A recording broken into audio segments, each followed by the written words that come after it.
All right, well, investors looking to sustain year-end momentum after the S&P 500 and NASDAQ have reached 6 consecutive weekly gains. It comes as Wall Street waits on the Federal Reserve's last policy decision of the year. Here with what all of this means for investors heading into 2024, we've got Gargi Chaudhuri, who is BlackRock's head of iShares Investment Strategy Americas. Gargi, great to see you. Thanks so much for being here.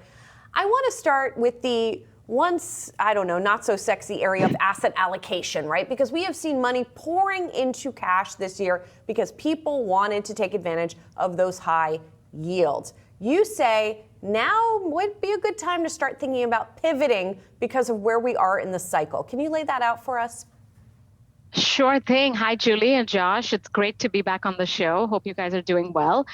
So to your point, the framework that we lay out in the iShares Year Ahead Outlook is exactly to your point around why this might be a good time for investors to step out of cash. And, what we're looking at is this period that we believe we're now in, which is the pause period, right?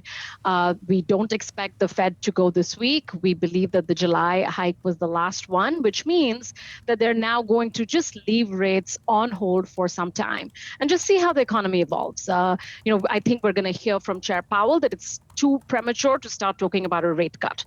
What this means for investors, though, is historically when we look at the period 6 months into the first cut or 6 months after the first cut, and then the period of the pause, we found that where investors do the best is actually in that rate pause period. And thank you for bringing that chart up.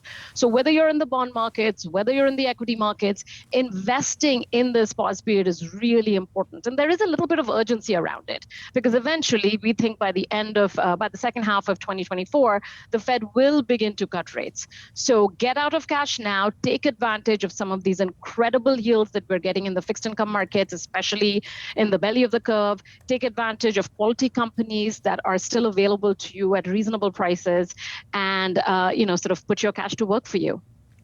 And when you say put your cash to work for you in the equity market, certain sectors, certain areas where you think it's going to be most attractive in 2024? Sure, yeah. So, obviously 2023 has been a good year for investors. Whether or not you were in the Magnificent Seven or even if you broadened out your portfolio, you've had a positive return. And now we think that 2024 will continue to be a year where quality, so what we mean by that is looking at companies with low leverage, healthy balance sheets, companies with stable earnings growth, as well as availability of cash. Those factors will really determine which companies and which sectors of the market continue to do well. So looking at something like the quality ticker, looking at large cap growth like IWY, looking at ways in which we can even take advantage of some of the what we call the lovable laggards, some of the areas that haven't done as well.